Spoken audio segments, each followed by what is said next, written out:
Jésus a dit, si tu peux être fidèle jusqu'à la mort, lui aussi te donnera la couronne de vie.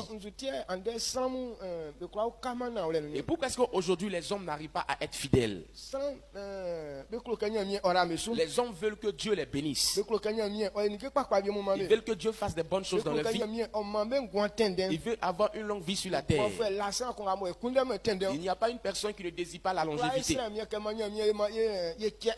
Nous tous, on désire cette longévité sur la terre. Et pour cette raison, quand quelqu'un tombe malade, il se force à venir vers Dieu.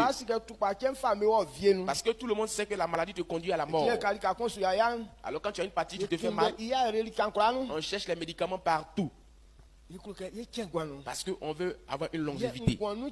Alors cette longévité aussi, la Bible nous révèle, si tu veux durer sur la terre, il faut demeurer fidèle. Celui qui peut demeurer fidèle avec Dieu, Dieu a fait cette promesse à la personne qui lui donnera la couronne de vie. Lorsque Salomon a demandé à l'Éternel de lui donner la sagesse, et sa prière a plu à Dieu. Alors je vais te donner la sagesse qu'il faut. Et ceux même qui t'ont dévancé n'auront pas pu avoir ça. Et les gens qui viendront après toi n'auront pas cette sagesse. Et comme tu vas être sage, et je vais encore ajouter de l'argent pour toi. Alors si Dieu a donné toutes ces bonnes choses à Salomon, il devait encore ajouter la vie. Quand quelqu'un est sage et quelqu'un a l'argent, il est riche. Et voici les deux grandes richesses que l'homme doit avoir. La sagesse avec l'argent. Quand quelqu'un obtient ces deux grandes choses, il peut se glorifier. Que je profite pleinement de la vie. Mais ces grandes choses, et Dieu n'a pas dit comme les deux grands titres là lui sont accordés, donc je vais encore ajouter la vie. Pourquoi est-ce qu'il n'a pas ajouté la vie sur ce qu'il a donné à Salomon? Parce que la Bible nous a révélé que la vie s'obtient par un principe. C'est sur un chemin qu'on peut avoir la vie. On ne peut pas donner la vie comme ça tel qu'on donne de l'argent à quelqu'un. Je veux que vous gardez ça à l'esprit. Quelle que soit ta brillance, quel que soit ce que tu es, même si tu es le riche des riches, ta sagesse doit être élevée au-dessus de tout. Mais avec tout ça, on ne peut pas te donner la vie. Pourquoi? Parce que c'est une marche. Vous allez remarquer que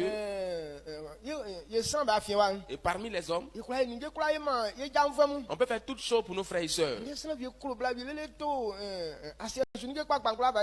y a des gens, tellement ils aiment femmes, ils peuvent acheter toutes les choses de la terre pour leur donner. Une soit aussi, si une femme aime son homme, elle lui donne toutes ces choses de gloire. Et quand les gens aiment leurs enfants, ils peuvent acheter des grandes choses pour eux. Il y a des gens tellement ils aiment leur enfant, dès que l'enfant naît aujourd'hui, il ouvre un compte bancaire pour lui.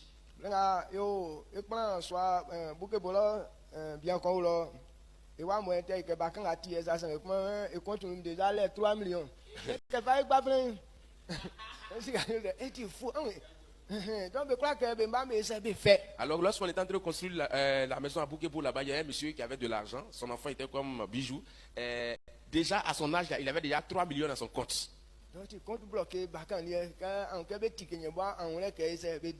Alors si tu vois qu'on ouvre le compte maintenant, c'est que l'enfant il se rend compte qu'on peut dépenser maintenant l'argent.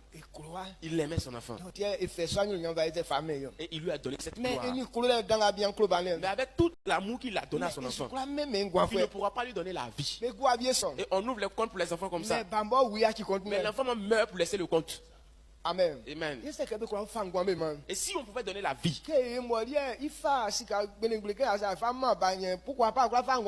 alors ouvrez un compte bancaire et puis mettre tout cet argent là-bas. Pourquoi pas ouvrir encore un compte pour sa vie? Cela veut dire que la vie, là, on ne peut pas donner ça comme ça. Parce que c'est une marche.